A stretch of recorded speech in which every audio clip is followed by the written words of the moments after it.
नमस्कार, study with Kanta channel पर आप सभी का हार्दिक स्वागत और अभिनंदन। पिछली क्लास में अपन ने राजस्थान की लोक देवियों के बारे में कंप्लीट चर्चा कर दी थी। डिटेल में एक ही वीडियो में 20 मिनट में अपन ने कंप्लीट टॉपिक कर दिया था। उसके बाद में आज एक नए टॉपिक पर चर्चा करता है जो है राजस्थान के लोकनाट्य। लोकनाट्य कहते किसको है? सबसे पहले पूछ ले कि लोकनाट्य क्या होता है। लोकनाट्य जो लोगों के सामान्य लोगों के मनोरंजन के लिए किए जाते हैं। इसमें संगीत होता है, वाद्य यंत्र होता है और संगीत के साथ में नाटक की प्रस्तुति की जाती है, उसे अपन लोकनाट्य कहते हैं। लोकनाट्य में अपन सब ख्याल भी पढ़ेंगे। इसके अलावा लोकनाट्य में रमत है, रमत के अलावा जिसमें कहाँ की प्रसिद्ध है अपन ये पढ़ेंगे। तूरा कलंगी ख्याल है, इसके अलावा हेला ख्याल है। इन सब पर डिटेल में चर्चा करेंगे। तो चलते हैं बिना कोई टाइम कमाए हुए, इधर उधर की बातें किए हुए। सबसे पहले अपने रमत लोकनाट्य। रमत लोकनाट्य सबसे पहले पूछे कि कहाँ का प्रसिद्ध है, तो अपने बीकानेर और जैसलमेर में रमत लोकनाट्य किया जाता है। और रमत लोकनाट्य से पहले अपने रामदेव जी की पूजा की जाती है, उसके बाद में रमत लोकनाट्य प्रारंभ किया जाता है। कहाँ का है प्रसिद्ध पूछे तो बीकानेर और जैसलमेर का प्रसिद्ध है। बीकानेर के भी अलग बीकानेर में पूछे कहाँ पे है तो आचार्यों के चौक का सबसे ज्यादा प्रसिद्ध है। अपने रमत लोकनाट्य जैसलमेर और बीकानेर का, इसे अपन संगीत नाट्य के रूप में जाना जाता है। किसको? रमत लोकनाट्य को। इसमें सर्वप्रथम कहाँ पे रमत लोकनाट्य प्रारंभ किया गया पूछे तो जैसलमेर में। जैसलमेर में सबसे पहले कवि तेज के द्वारा जैसलमेर में प्रारंभ किया गया था। जैसलमेर में कवि तेज के द्वारा किसके नाम से किया गया था तो भगवान कृष्ण के अखाड़ा के नाम से इसे प्रारंभ किया गया था। तो भगवान कवि तेज के द्वारा भगवान श्री कृष्ण के अखाड़ा नाम से सबसे पहले रमत लोकनाट्य प्रारंभ किया गया। रमत लोकनाट्य में जैसलमेर में कौन कौन से होता है, किस किस विषय पर नाटक किया जाता है पूछे आपको तो मुमल है, छबीली तंबोलन है, भृतहरि है और स्वतंत्र बावनी। स्वतंत्र बावनी इंपोर्टेंट है, याद रखेगा। मुमल, छबीली तंबोलन, भृतहरि, स्वतंत्र बावनी जैसी रमत है, विषय पर रमत है। कौन से नाटक किस में की जाती है लोकनाट्य, इन विषयों पर लोकनाट्य किस में किया जाता है पूछे आपको तो रमत लोकनाट्य में। ठीक है। अब स्वतंत्र बावनी इंपोर्टेंट है, याद रखिएगा। स्वतंत्र बावनी किसने लिखी थी? ये कवि तेज की कविता है जो इन्होंने महात्मा गांधी को भेंट की थी। कौन सी? स्वतंत्रता बावनी। किसको भेंट की थी तो महात्मा गांधी को। किसने लिखी थी तो कवि तेज ने। ठीक है। जिसके बोल थे कमिश्नर खोल दरवाजा हमें भी जेल जाना है, कमिश्नर खोल दरवाजा हमें भी जेल जाना है, हिंद तेरा न तेरे बाप का, जिस जमीन पर खड़ा एक बंदी खाना है, बंदी खाना है। कमिश्नर खोल दरवाजा हमें भी जेल जाना है, हिंद तेरे ना तेरे बाप का, मातृभूमि पर बनाया बंदी खाना है, याद रखिएगा। ठीक है। इसके अलावा आपको पूछ ले इसके प्रमुख कलाकार कौन कौन से रहे हैं रमत लोकनाट्य में। जैसलमेर रमत का तो पूछे आपको जैसलमेर में रहा है अपने सकलमल। सकलमल के अलावा तेज कवि जिन्होंने स्वतंत्रता बावनी जैसे नाट्य की रचना की थी। उसके बाद में तुलसीदास जी, सकलमल, तेज कवि, इनका नाम याद रखना है। कौन से लोकनाट्य से संबंधित है पूछे तो रमत लोकनाट्य से। लोकनाट्य किसको बोलते हैं, रमत किसको बोलते हैं? रमत मतलब अपन मारवाड़ी में बोलता है ना कि मम्मी मैं रमने जाऊं, यानी मम्मी मैं खेलने जाऊं। बच्चा पूछता है मम्मी मैं रमने जाऊंगा, यानी मारवाड़ में खेलने को क्या बोलता है अपने? रमना बोलता है, यानी रमत होते हैं। ठीक है। रमत खेल ही होता है एक प्रकार का। तो रमत को खेलने वालों को क्या बोलते हैं अपन तो खिल्लार। ठीक है। खिल्लार खेलने वाले को रमतिये भी बोलते हैं और खिल्लार भी बोलते हैं। ये पूछा हुआ है क्वेश्चन कि जो लोक नाट्य में जो रमत करता है उसको क्या बोलते हैं, खेलने वालों को क्या बोलते हैं तो खिल्लार बोलते हैं और रमतिये भी बोलते हैं। जबकि रमतों का सिरमौरगढ़ पूछ ले आपको कहाँ पे है तो अपने बीकानेर में। रमतों का सिरमौरगढ़ कहते हैं किसको तो अपने बीकानेर को। बीकानेर में रमतों का आयोजन कब किया जाता है पूछे आपको तो होली के दिन रमतों का आयोजन किया जाता है। ये भी क्वेश्चन पूछा हुआ है कि होली के दिन कौन से शहर में रमत का आयोजन किया जाता है तो बीकानेर में जो होली के दिन किया जाता है रमतों का आयोजन। बीकानेर में भी कौन सी जगह है प्रसिद्ध तो आचार्यों का चौक। ठीक है। प्रसिद्ध अखाड़ा है आचार्यों का चौक बीकानेर में। और बीकानेर रमत की प्रसिद्ध रमतें कौन कौन सी है, कौन कौन से विषय पर की जाती है यहाँ पे तो अमर सिंह राठौड़ की रमत जो कि वीर रस प्रधान है। और इसको लिखी किसने थी तो इंदौर के मोतीराम जी के द्वारा अमर सिंह राठौड़ रमत लिखी गई। ठीक है, वीर रस प्रदान है मोतीराम जी के द्वारा, जो कि इंदौर के थे। 12 गुआडरी रमत इंपोर्टेंट है, याद रखिएगा। 12 गुआडरी रमत, रावलों की रमत, लैला मजनू, इसके अलावा राजा हरिश्चंद्र, पूर्णमल और प्रहलाद, इसके अलावा हड़ऊ मेरी री रमत इत्यादि है जो अपने प्रसिद्ध है। अपने कहाँ की, बीकानेर की रमत है। ठीक है, हड़ऊ मेरी री रमत है जो अपने एक आदर्श पति पत्नी पर आधारित है और ये प्रसिद्ध भी है, याद रखेगा। हड़ऊ मेरी री रमत जो कि आदर्श पति पत्नी पर आधारित है। और इसकी रचना किसने की, आपको पूछे तो ज्वारमल जी पुरोहित के द्वारा इसकी रचना की गई थी, जो श्रृंगार रस प्रदान है। 1890 में इसकी रचना की गई थी। ठीक है, ज्वारमल जी पुरोहित के द्वारा, किसकी, हड़ऊ मेरी रे रमत के। इसके प्रमुख कलाकार पूछ ले अपन को, बीकानेर की रमत के कलाकार कौन कौन से पूछे आपको तो अपने हो जाएंगे कौन कौन, फागू महाराज, सुआ महाराज, मणिराम इत्यादि। मणिराम और मोतीराम भी है, और मणिराम, सुआ महाराज, फागू महाराज, ये हो गए अपने बीकानेर की रमतों के कलाकार। ठीक है, उसके बाद में पूछे आपको कि बीकानेर में ये किसके द्वारा की जाती है, तो पुष्करना ब्राह्मण परिवार के द्वारा इसमें इस नाट्य के दौरान ढोल और नगाड़ा वाद्य यंत्र का प्रयोग किया जाता है।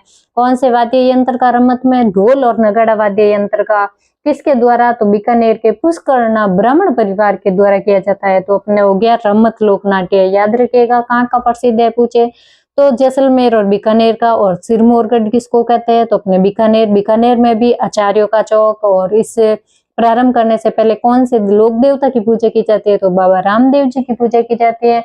और पूछ ले आपको कि कवि तेज ने कौन से विषय पर किया था रमत, तो फिर अपने स्वतंत्र भावनी हो जाएंगे, जो किसको भेंट की थी इन्होंने, तो महात्मा गांधी को, जिसके बोलते कमिश्नर खोल दरवाजा हमें भी जेल जाना है। ठीक है, उसके बाद में अपने तूरा कलंगी लोकनाट्य। तूरा कलंगी लोकनाट्य किस लिए प्रसिद्ध है, ये शिव और पार्वती पर आधारित लोकनाट्य है। तूरा जो कि शिव जी का प्रतीक था, और कलंगी जो कि शक्ति पार्वती जी का प्रतीक है।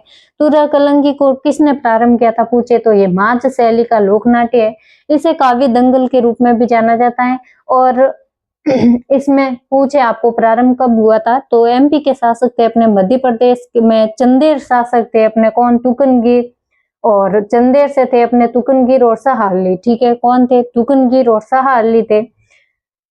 इन्हीं के नाम पर पड़ा है तूरा और कलंगी। ठीक है, तुकनगीर और शाह अली के नाम पर पड़ा है ये। चंदेरी जो तुकनगीर थे वो तो भगवा पहनते थे और शिव उपासक थे, कौन, तुकनगीर। और जबकि शाह अली है जो हरे वस्त्र धारण करते थे और ये शक्ति के उपासक थे, कौन, तुकनगीर तो शिव के उपासक, शाह अली कौन, जो कि हरे वस्त्र पहनते थे और शक्ति यानी पार्वती जी के उपासक थे। ठीक है, राजस्थान में इस ख्याल का प्रारंभ कब हुआ था, सेडू सिंह जी के द्वारा किया गया था। सेडू सिंह जी जो कि तूरा के प्रतीक माने जाते हैं, हमीद बेग जो कि कलंगी के प्रतीक माना जाते हैं। तो सेडू सिंह और हमीद बेग के द्वारा राजस्थान में तूरा कलंगी ख्याल का प्रारंभ किया गया था। कहाँ पे प्रसिद्ध है पूछे तो अपने चित्तौड़गढ़ में। चित्तौड़गढ़ के अलावा निम्बाहेड़ा के अलावा गोसुंडा में सर्वाधिक लोकप्रिय कौन से पूछे लोकनाट्य, तो तूरा कलंगी ख्याल। ठीक है, लोकनाट्य विशेषताएं पूछे इसके क्या क्या है, तो ये व्यवसायिक श्रेणी का है, इसलिए इसमें सबसे ज्यादा भीड़ होती है जब ये लोकनाट्य होता है तूरा कलंगी वाला, क्योंकि ये व्यवसायिक श्रेणी का है। इसके अलावा वाद्य यंत्र पूछे कौन सा प्रयोग किया जाता है, तो चंग वाद्य यंत्र का प्रयोग किया जाता है। इसमें जो संवाद होता है उसको बोल कहते हैं, याद रखिएगा। संवाद को क्या बोलते हैं, तो बोल बोलते हैं। और महिलाओं की भूमिका पुरुषों के द्वारा निभाई जाती है। आपको कथन देकर के पूछा जा सकता है कि तूरा कलंगी लोकनाट्य में महिलाओं की भूमिका, महिला नाट्य की भूमिका, अभिनय करने की भूमिका है, जो महिला नाट्य की भूमिका महिलाएं निभाती है। तो ये क्वेश्चन आपके कथन है जो गलत हो जाएगा, क्योंकि इसमें महिलाओं की भूमिका भी पुरुषों के द्वारा, पुरुष महिलाओं के कपड़े पहन करके इस नाट्य में भूमिका निभाते हैं, तो आपके ये कथन गलत हो जाएगा। ठीक है, उसके बाद में आपको कलाकार पूछ ले कौन कौन से कलाकार है, तो जय दयाल सोनी, ताराचंद, जयतराम, ठाकुर ओंकार सिंह, ये है अपने कलाकार। कौन कौन, जय दयाल सोनी, ताराचंद, जयतराम, ठाकुर ओंकार सिंह, ये इसके कलाकार है।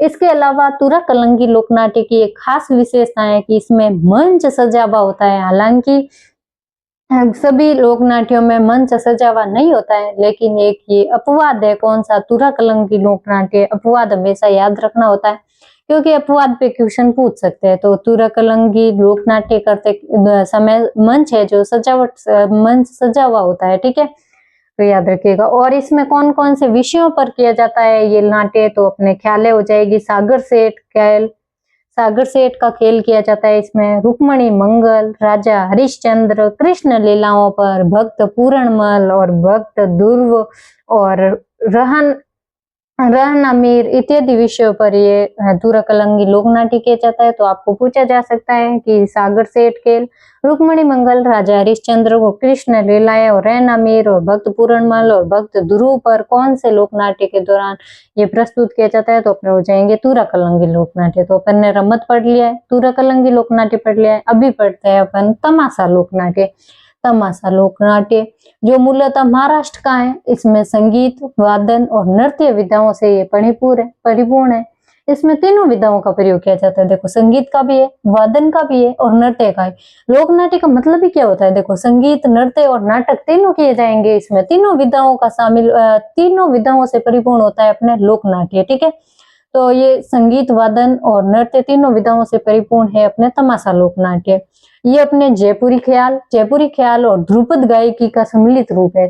जयपुरी ख्याल की भी कुछ विशेषता देखने को मिलती है और ध्रुपद गायकी का भी ये सम्मिलित रूप है। तो फिर याद रखिएगा कौन सा लोक नाट्य या कौन सी ख्याल है जो अपने जयपुरी ख्याल और ध्रुपद गायकी का सम्मिलित रूप है, पूछे आपको, तो अपने हो जाएगा तमाशा लोक नाट्य, ठीक है। इसका प्रादुर्भाव कब हुआ पूछा आपको, तो 1590 ईस्वी में अपने आमेर के शासक थे कौन, मिर्जा राजा मानसिंह के काल में ये आया था। मिर्जा राजा मानसिंह के दरबारी कवि थे मोहन कवि है जो 1594 ईस्वी में यहाँ पे इन्होंने धमाका मंजरी तमाशा का प्रदर्शन किया था। धमाका मंजरी का प्रदर्शन किसके काल में, राजा मानसिंह के काल में। मिर्जा राजा मानसिंह के काल में कौन थे इनके दरबारी कवि, तो मोहन कवि। जबकि स्वर्णिम काल पूछे आपको तमाशा लोक नाट्य का, तो वो रहेगा अपने जयपुर के शासक थे प्रताप सिंह, सवाई प्रताप सिंह के काल में इस लोक नाट्य का सर्वाधिक इसका प्रचार प्रसार हुआ था और इसका स्वर्णिम युग है जो अपने प्रताप सिंह के काल में रहा था, ठीक है। जबकि अपने आया था ये मान सिंह के काल में, जहाँ पे इन्होंने धमाका मंजरी तमाशा का प्रदर्शन किया था। जयपुर शासक प्रताप सिंह थे और इनके समय बंसीधर भट्ट जो कि सबसे ज्यादा अपने तमाशा लोक नाट्य में प्रसिद्ध है। बंसीधर भट्ट जो कि महाराष्ट्र से थे, ये अपने महाराष्ट्र को ये अपने गुणी खाना में शरण देते हैं कौन, तो प्रताप सिंह जी अपने गुणी खाना भी होता है एक, और एक सूरत खाना होता है। इन दोनों में क्या डिफरेंस है आप मेरे को कमेंट बॉक्स में बताओगे, ठीक है। गुणी खाना किसको बोलते हैं और सूरत खाना किसको बोलते थे, आप मेरे को कमेंट बॉक्स में बताओगे क्योंकि आपने राजस्थान इतिहास में अवश्य पढ़ा होगा इसको, ठीक है। जयपुर शासक प्रताप सिंह थे। बंसीधर भट्ट को ये महाराष्ट्र के थे जो अपने समय में इन्होंने शरण दी थी अपने गुणी खाना में और इस कला का संरक्षण किया था और इसी के समय इस तमाशा लोक नाट्य का स्वर्ण काल था, ठीक है। जयपुर में उस्ताद परंपरा किसके द्वारा प्रारंभ की गई थी, तो धूलजी भट्ट के द्वारा प्रारंभ की गई थी। और तमाशा लोक नाट्य के कलाकार पूछे आपको कौन है, तो जिसके पीछे भट्ट आए तो वो हो जाएंगे अपने तमाशा लोक नाट्य के। कौन कौन थे, फूलजी भट्ट, मनुजी भट्ट, मतीराम भट्ट, बंसीधर भट्ट ये और गोपीचंद भी थे, गोपजी भट्ट, वासुदेव भट्ट, गोपाल कृष्ण भट्ट और वासुदेव भट्ट, ये हो ही गया, ठीक है। तो जिसके पीछे भट्ट आए वो आ जाएंगे अपने तमाशा लोक नाट्य के। फूलजी भट्ट, मनुजी भट्ट, मतीराम भट्ट, बंसीधर भट्ट, गोपीजी भट्ट, ये गोपीजी भट्ट का पूछा हुआ है। बंसीधर भट्ट का भी पूछा है कि इनका संबंध कौन से लोक नाट्य से, वासुदेव भट्ट, गोपी कृष्ण भट्ट और ये हो जाएगा, ठीक है। इनके इस लोक नाट्य में कौन कौन से विषय से संबंधित लोक नाट्य किया जाता है पूछे आपको, तो तमाशा लोकोत्सव से जुड़े सारे ये लोक नाट्य है ना, ये सब त्योहारों पे किया जाता है, तो ये लोकोत्सव से जुड़े हैं। कौन से लोक नाट्य, तमाशा लोक नाट्य है जो लोकोत्सव से जुड़े हैं, क्योंकि होली के दिन किया जाता है जोगी जोगन का तमाशा। कौन सा, जोगी जोगन का तमाशा पूछे तो होली के दिन, और होली के जस्ट दूसरे दिन हीर रांझा का तमाशा किया जाता है। हीर रांझा लोक नाट्य जिसके रचयिता पूछे कौन है, ये क्वेश्चन पूछा हुआ है। हीर रांझा जो लोक नाट्य है इसके रचयिता कौन है, तो ये वासुदेव जी है अपने, कौन, वासुदेव भट्ट। और वासुदेव भट्ट ने इन्होंने लिखा था हीर रांझा, और इसके अलावा गोपीचंद भी इन्होंने लोक नाट्य इनका प्रसिद्ध है, किसका, वासुदेव भट्ट का, गोपीचंद और हीर रांझा, ठीक है। और चैत्र अमावस्या को गोपीचंद प्रस्तुति की जाती है। शीतला अष्टमी को जूठन मियाँ का तमाशा किया जाता है। तो ये देखो सभी अपने त्योहारों पे किया जाता है। होली पे जोगी जोगन का तमाशा। होली के जस्ट दूसरे दिन हीर राजा, जो कि किसने लिखा था? वासुदेव भट्ट ने। कौन से लिखा था? हीर राजा और गोपीचंद। चैत्र अमावस्या को गोपीचंद प्रस्तुति की जाती है, जो कि इसको किसने लिखा था? गोपीचंद प्रस्तुति को वासुदेव भट्ट ने। शीतला अष्टमी जूठन मियाँ का तमाशा किया जाता है। ठीक है। बंसीधर भट्ट है, जिन्हें अपन दानी शिरोमणि के नाम से जाने जाते हैं। किसको? बंसीधर भट्ट को। सबसे प्रसिद्ध रहे हैं अपने तमाशा लोक नाट्य के कलाकार के रूप में बंसीधर भट्ट, जिन्हें दानी शिरोमणि के रूप में जाना जाता है। इनके प्रमुख विषय रहे हैं अपने तमाशों में पठान, कान गुजरी, रसीली तंबोलन, हीर राजा। इसके अलावा अपने जोगी जोगन, जूठन मियाँ और लैला मजनू, ये सब ये करते थे। कौन? अपने बंसीधर भट्ट। और इसमें काव्यात्मक संवाद होता है इस लोक नाट्य में, जो कि खुले रंगमंच पर किया जाता है, जिसे अखाड़ा कहते हैं अपन। किसको? काव्यात्मक संवाद है जो खुले रंगमंच पर किया जाता है। इसमें मंच सजावट नहीं होती है, खुले रंगमंच पर किया जाता है, जिसे अखाड़ा के नाम से जाना जाता है। इसकी विशेषताएं पूछे आपको तो ये विशेषता एक तो यही हो गई कि ये खुले रंगमंच पर किया जाता है। इसके अलावा महिला भूमिका महिलाएं निभाती है, जबकि अपन ने अभी पूछा था, अभी बताया था कि तूरा कलंगी में जो महिलाओं की भूमिका कौन निभाता है? तो पुरुष। ये देखिए अभी अपन ने चर्चा की थी। ये देखिए तूरा कलंगी में महिला की भूमिका पुरुष निभाते हैं, जबकि इसमें कौन निभाता है? महिलाओं की भूमिका महिलाएं निभाती है। किसमें? तो तमाशा लोक नाट्य में। ठीक है। तमाशा लोक नाट्य में महिलाओं की भूमिका महिला निभाती है। और महिलाओं का नाम प्रसिद्ध रहा है अपने जयपुर में। बंसीधर भट्ट के समय रहे था नर्तक की थी एक गोहर जान। गोहर जान का नाम मिलता है अपन को इसमें। एक कौन किस नाट्य से संबंधित है? तमाशा लोक नाट्य से। तो आपको पूछ सकते हैं कि नर्तकी गोहर जान का संबंध कौन से लोक नाट्य से है? तो अपने तमाशा लोक नाट्य से। उसके बाद में अपने हेला ख्याल, तमाशा लोक नाट्य हो गया। इसके अलावा रमत पढ़ लिया अपन ने और तूरा कलंगी पढ़ लिया। अब है अपने हेला ख्याल। हेला का मतलब क्या होता है? अपने मारवाड़ी में बोलता है ना, हेलो देना, यानी कि लंबी लंबी टेर से हेला देना, लंबी लंबी टेर से आवाज लगाना हेला देना होता है। ठीक है। हेला ख्याल जो कि कहाँ की प्रसिद्ध है पूछे आपको तो लालसोट, दौसा और सवाई माधोपुर और करौली के। आपने क्वेश्चन आया हुआ है कि अपने दौसा और सवाई माधोपुर का प्रसिद्ध कौन सा लोक नाट्य है? तो अपने हो जाएगा हेला ख्याल। लालसोट, दौसा और सवाई माधोपुर और करौली में प्रचलित है। हेला का मतलब होता है लंबी टेर में आवाज देना, लंबी टेर में आवाज देना। इसके प्रेरक रहे हेला शायर कहलाता है। प्रेरक हेला शायर कहलाता है। वाद्य यंत्र इंपोर्टेंट है पूछे कौन कौन से वाद्य यंत्र रहता है? तो चंग है, नगाड़ा है, नौबत है। चंग, नगाड़ा और नौबत है जो इसमें वाद्य यंत्र का प्रयोग किया जाता है। तो अपन ने चर्चा कर ली है आज रमत लोक नाट्य की, तूरा कलंगी लोक नाट्य की, तमाशा लोक नाट्य की और हेला ख्याल की। इसके अलावा बाकी बचे लोक नाट्यों पर चर्चा करेंगे अपन अगली क्लास में। अगर आपको क्लास पसंद आई है तो लाइक करिएगा, कमेंट करिएगा और अपने दोस्तों के साथ जरूर शेयर कीजिएगा। और क्लास की पीडीएफ चाहिए तो डिस्क्रिप्शन में और कमेंट बॉक्स में पिन करके मैंने टेलीग्राम चैनल का लिंक दे रखा है। टॉपिक एंड होते ही आपको वहां पे पीडीएफ मिल जाएगी। संत संप्रदाय की मैंने कंप्लीट पीडीएफ डाल दी है, लोक देवियों वाली आज डाल दूंगी।